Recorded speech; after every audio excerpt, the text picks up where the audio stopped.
मालूम है तुम्हें बहुत ज्यादा मेंटल प्रेशर हो रखा है, एकदम तनाव से तुम गुजर रहे हो इस टाइम पे, क्योंकि देखो जो तारीख है बोर्ड की वो बहुत ही करीब है, और इस टाइम पे जो कैटेगरीज है वो डिवाइडेड हो चुकी है आपस में। एक वो जिनका सिलेबस अभी अता पता ही नहीं है, आमी मिली कुछ, भाई कंप्लीट है नहीं है कुछ मालूम नहीं है, किताब खोल रहे हैं तो टेंशन और बढ़ रही है। नंबर टू जिन वो 50-50 पे चल रहे हैं, 50% कंप्लीट है, 50% का होश ही नहीं है। नंबर थ्री जो ऑल ओवर सिलेबस कंप्लीट करके बैठे, स्टिल उनके पास बहुत ज्यादा टेंशन है कि भाई सब कुछ अच्छे से हो जाएगा या नहीं। देखो कैटेगरी कोई सी भी हो, तनाव सबके पास है इस टाइम पे, बिकॉज तुम्हारे आसपास ही लोग ऐसे हैं जो तुम्हें पोर्ट्रेट ही इस तरह से कर रहे हैं कि भाई बोर्ड बोर्ड नहीं है ना, वो है हवा, जो तुम्हें कभी भी कैसे भी काट सकता है। तुम जब बोर्ड देने जाओगे ना, तो जो वहां पर टीचर्स रहेंगे वो तुम्हें काट मार के फेंक देंगे। हाँ, मैं ये मान सकती हूँ कि स्ट्रेस बहुत ज़्यादा होता है इस टाइम पे, तो स्ट्रेस लेवल को कम कैसे करना है? देखो सबसे पहले मेरी बात तो ये, दूसरों की एडवाइस सुनना कम कर दो, ठीक है? Number two, don't compare your self with others. चाहे तुम्हारे क्लास में 10 पढ़ाकू बच्चे हों, still focus on your self, कि भाई चाहे वो जैसे भी हो, कितने ही टाइम में कवर करूँ, मुझे मेरा पता है कि मुझे कैसे मेरे गोल को अचीव करना है। मेरा गोल चाहे 70 हो, 75 हो, 80 हो, 85 हो, 90 हो, 99 हो, मुझे मालूम है कि मुझे अपने गोल को कैसे अचीव करना है। And yes, for increasing your confidence level, decrease your stress level, इस चीज को तुम लोग गांठ बांध लो। ओके, ना ये नहीं कह रही हूँ कि सीरियस मत हो, बिल्कुल हो, टाइम ही कितना रह गया है जो सीरियस नहीं होगे, बट सीरियसनेस इतनी मत रखो कि तुम्हारा जो कॉन्फिडेंस है वो खो जाए। देखो, मैं तुम्हें अगर अपनी कैटेगरी बताऊं तो मैं थी 50-50 वाली स्टेज पे, कि भैया 50% मेरा सिलेबस कंप्लीट है और 50% के लिए मैं मरी जा रही थी कि भाई होगा कैसे, बिकॉज उस टाइम हो गया था मुझे सीरियस टाइफाइड। मैं एडमिट भी हुई थी हॉस्पिटल में आई गेस, और यस, मुझे तगड़ा, एक होता है ना डर, तगड़ा डर मुझे लग गया था कि पता नहीं मैं करूंगी कैसे। ऑल्सो मेरे पास फैमिली मेंबर के नाम पे एक दादी थी जिन्हें खुद केयर की जरूरत है यार, वो मेरी क्या ही केयर करेंगी। तो मम्मी पापा भी आउट ऑफ स्टेशन थे, तो मेरे लिए बहुत बड़ा एक हो गया था, कंपटीशन ही हो गया था खुद में कि मैं करूंगी कैसे। But still I top class 12th and how, तो बस मैं अपनी जूनियर को वही कुछ टिप्स एंड टेक्निक्स से हेल्प करूंगी। एंड यस, इमोशनली खुद को बैलेंस करके रखना, ये 10 दिन या 12 दिन तुम लोग के लिए बहुत ज़्यादा इंपॉर्टेंट होने वाले हैं। तो सबसे पहले वो लोग जिन लोगों का सिलेबस अभी बिल्कुल भी नहीं हुआ है, आमे मिली वाली स्टेज पे, पता ही नहीं है करना क्या है, तो भाई मेरी बात मानो, पिछले साल के सारे प्रीवियस ईयर क्वेश्चन पेपर और सैम्पल पेपर उठाओ और लगाने शुरू कर दो। अब तुम कहोगे पढ़ा तो कुछ है नहीं, क्या ही लगाएंगे, तो देखो मेरी बात मानो, क्वेश्चन जो हो इतना तो रेजोनेट कर पाओगे ना कि वो किस चैप्टर से लिंक करते हैं, किस चैप्टर से रिलेटेड है, क्योंकि अब टाइम नहीं है कि तुम एक एक चैप्टर को पढ़ो, एनसीईआरटी लगाओ, उनके नोट्स बनाओ, क्योंकि अभी टाइम है कि तुम क्वेश्चन को रेजोनेट करो। या तुम ऐसे भी कर सकते हो, इंपॉर्टेंट क्वेश्चंस करना स्टार्ट कर दो, बिकॉज वही है तुम लोगों के लिए रामबाण।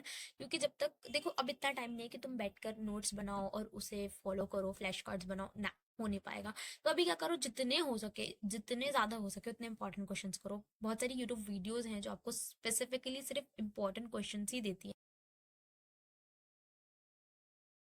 Okay, now how to revise all the topics. So topics को रिवाइज करने के लिए सबसे पहले तो जो भी तुम्हारे नोट्स ऑलरेडी बने हुए हैं या तुम्हें प्रोवाइडेड है तुम्हारे ट्यूशन से, उसको रिवाइज करना चालू कर दो। टाइम बना लो, डिवीजन कर लो टाइम का, कि इस टाइम पे ये नोट्स करने हैं, ये सब्जेक्ट कंप्लीट करना है। मान लो अगर तुम्हारे पास 10 दिन है, तो 10 दिन में कैसे तुम्हें 2 दिन में इस सब्जेक्ट को कंप्लीट करना है, अगले 2 दिन में इस सब्जेक्ट को कंप्लीट करना है, और अगले 2 दिन में इस सब्जेक्ट को कंप्लीट करना है। हाँ, अगर तुम लोग मुझे अपना टाइम टेबल और अपने सब्जेक्ट्स बता दोगे तो मैं तुम्हारे लिए एक अच्छा सा टाइम शेड्यूल बना दूंगी, नो डाउट, बस तुम्हें उसे फॉलो करना होगा। सो इसके अलावा अगर तुम्हारे पास इतना इनफ टाइम नहीं है कि तुम नोट्स के द्वारा गो थ्रू कर पाओ, सो माइंड मैप बनाओ। माइंड मैप बहुत इफेक्टिव टेक्निक होती है जिससे तुम आराम से बहुत सारे टॉपिक्स को इजीली कंप्लीट कर सकते हो। Let's conclude 5 powerful technique. Number 1, Pomodoro technique, in which तुम लोगों को 25 मिनट का पढ़ना होगा इनटू ब्रेक होता है, मतलब बेसिकली वो टेक्निक होती है 25 मिनट का काम करो और फिर ब्रेक ले लो। बट यहाँ पर मैं कहूंगी तुम लोगों को कि 2 घंटे पढ़ो और 20 मिनट का ब्रेक लो, 3 घंटे पढ़ो और 30 मिनट का ब्रेक ले लो, ठीक है?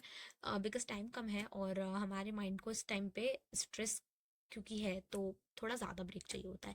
So yes, okay, number two, Feynman technique, pretend करो कि तुम किसी को समझा रहे हो वो चीज़ें, क्योंकि ये सच में बहुत ज़्यादा इफेक्टिव है यार। मैं तो ऐसे ही पढ़ती हूँ और मेरी मम्मी मुझे डांटती भी है, इतना चिल्ला चिल्ला के क्यों पढ़ती है, बट मैं क्या बताऊँ उन्हें कि जब मैं खुद को प्रिटेंड करवाती हूँ कि मैं किसी को समझा रही हूँ वो चीज़ें, तो वो मुझे और इजीली समझ में आ जाती है। ठीक है। Number three is mind map. Mind map बहुत इफेक्टिव टेक्निक है। तुम्हें क्या करना है, जस्ट जो भी टॉपिक है या जो भी सब्जेक्ट है उसका माइंड मैप बना लेना है। माइंड मैप बना लोगे तो वो आसानी से, मतलब एक फर्रो की तरह तुम्हारे काम आने वाली है, जिन्हें तुम्हें एग्जाम से पहले पढ़ना है, ना कि एग्जाम में साथ लेके जाना है। तो सिंपली नंबर फोर इन विच मैं कहूंगी कि तुम लोग मॉक टेस्ट लगाओ। मॉक टेस्ट बहुत जरूरी होते हैं। मैं ये नहीं कहूंगी कि एक बुक उठा के ले आओ और मॉक टेस्ट लगाना शुरू करो, नहीं। देखो तुम क्या कर सकते हो, बहुत सारी ऑनलाइन एप्स अवेलेबल है यार, बहुत सारी है, जिसमें तुम्हें एनसीईआरटी बेस्ड क्वेश्चन पर भी मॉक टेस्ट मिल जाते हैं, तो भाई लगाना शुरू करो, कर क्या रहे हो बैठ के। ठीक है। इसके अलावा technique number five, important questions कर लो यार। तीनों ही लोगों से विनती है, चाहे तुम लोगों ने 50-50 वाली स्टेज पर आ रखे हो तुम लोग, या फिर तुम लोगों ने पूरा सिलेबस कंप्लीट कर रखा है या छुआ तक नहीं है, पर हाँ इंपॉर्टेंट क्वेश्चन कर लोगे तो एक तगड़ी रिवीजन हो जाएगी। ठीक है। एक और एडवाइस जो मैं पर्सनली तुम सबको देना चाहती हूँ, stay hydrated, do some exercise and follow your proper diet. क्यों कह रही हूँ मैं ऐसा, बिकॉज इमोशनली या मेंटली स्ट्रांग रहने के लिए फिजिकली स्ट्रांग रहना बहुत बहुत बहुत ज़रूरी है। तो पानी पीते रहो, तीनों टाइम का खाना चबा चबा कर खाते रहो, एक्सरसाइज करते रहो, and you can see the changes. ठीक है, आराम से तुम्हें पता चलेगा कि भाई हाँ चेंजेस तो आ रहे हैं। हाँ, और एक प्रॉपर शेड्यूल बना लो यार, टाइम ही कितना रह रहा है, 10 दिन का शेड्यूल बना लो, जिसमें तुम लिख लो इतने टाइम में ये सिलेबस कंप्लीट करना है, इतने टाइम में इस सब्जेक्ट का सिलेबस कंप्लीट करना है, और ये टेक्निक्स फॉलो करते जाओ। जैसे मैंने तुम्हें पोमोडोरो टेक्निक भी बताई अभी, फेनमैन टेक्निक भी बताई, तो yes, follow these techniques, and if you need some help then सोचने की ज़रूरत नहीं है, तुम लोग कांटेक्ट कर सकते हो मुझे, and that's all. Bye bye.